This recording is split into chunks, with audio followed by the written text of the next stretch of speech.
I was a family physician for 42 years at Glenwood Medical Associates in Glenwood Springs, Colorado, and have always been interested in prevention, as all family doctors should be, because we see people cradle to grave, so to speak, and see people in middle age and older who have totally preventable diseases.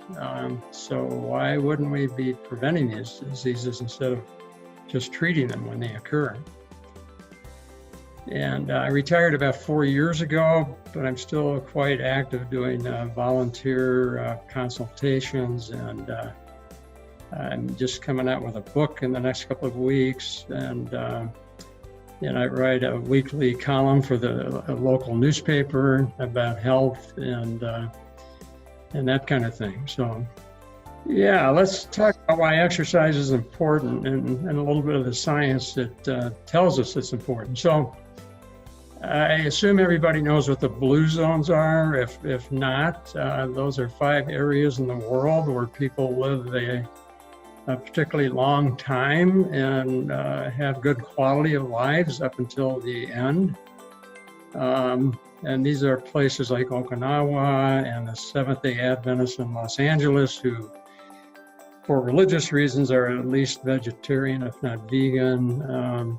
It's a place in Sardinia, an area in Costa Rica, and an island off the coast of Greece. Those are the blue zones. And so when they look at the blue zones, what they eat is very important, certainly. They're primarily plant-based. In particular, they all eat a lot of legumes, beans and chickpeas and lentils, or lentils.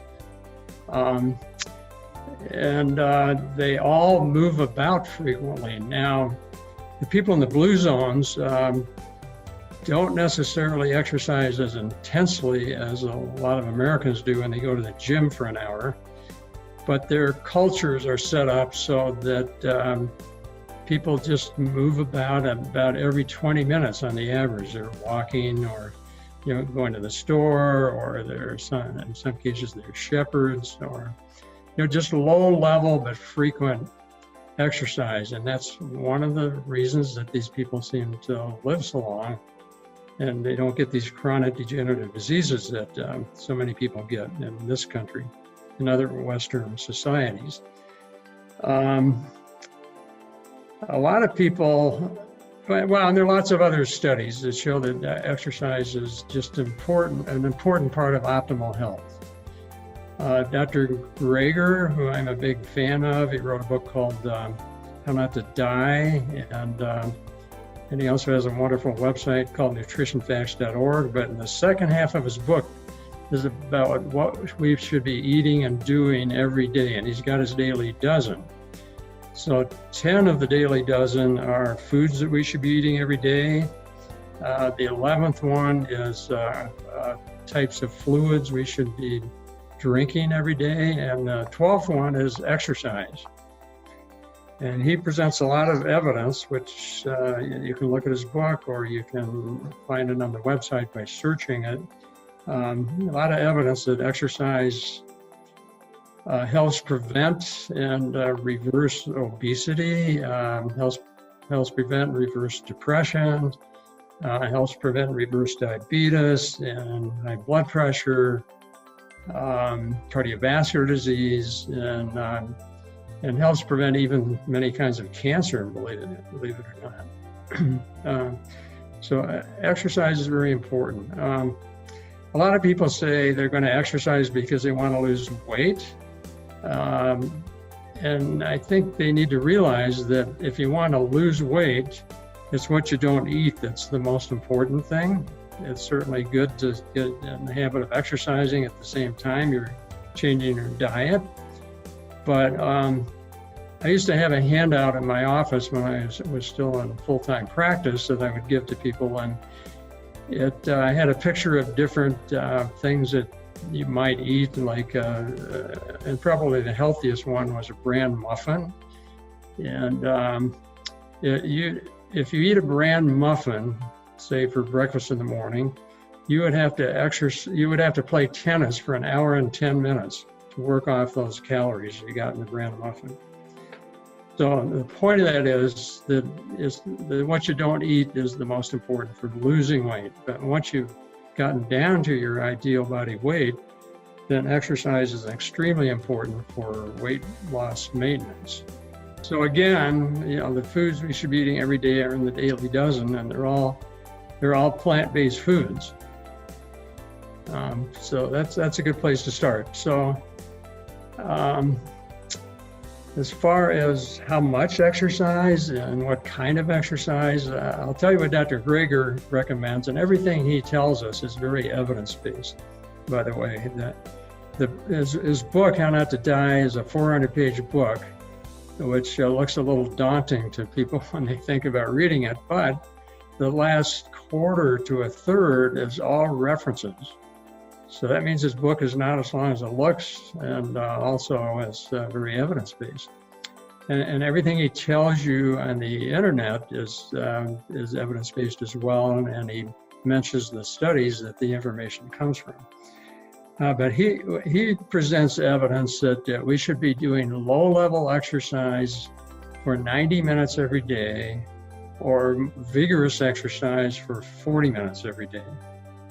So an example of low-level exercise would be just walking, but walking fairly briskly, like 4 miles an hour approximately. Or housework is low-level exercise. Vigorous exercise would be like riding a bike against the wind or up a hill, not just on the level, which would be low-level exercise.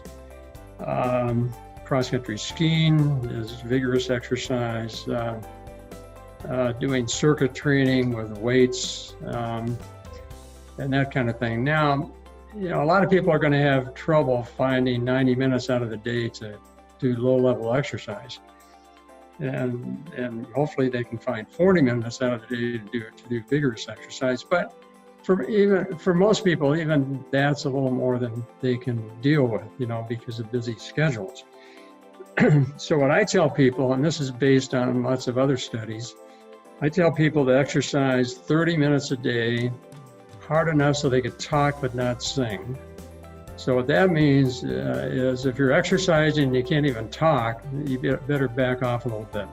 If you can sing a song, you got to go faster. And that's sort of a poor man's heart rate monitor. If you just use that advice, you don't have to buy a heart rate monitor. And so aerobic exercise is the most important thing. Now, as people get older, once they reach 40 and older, then they start losing strength. And then it becomes important to do some strength training like 20 minutes twice a week is probably adequate. So that means with rubber bands or a kettlebell or light weights or that sort of thing. Because a lot of aging is loss of strength. And when I was in practice, I would see people who were in their 60s, who were very sedentary, who could hardly get up on the exam table.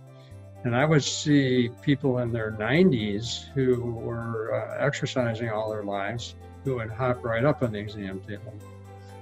So you don't want to start losing strength, which happens at age 40 if you don't do something to prevent it. To consider exercising 30 minutes a day, and start out with kind of low-level exercise like walking briskly. Some people are going to say, well, I just don't have time to do that, but it's been shown that if you break that up into 3 10-minute segments, that's very beneficial as well. And I think everybody's got time to do that. You just need to make it a priority to do that. I think no matter what you eat or don't eat, exercise is very important. But if you really want optimal health, it's important that you eat the right foods and do the exercise both.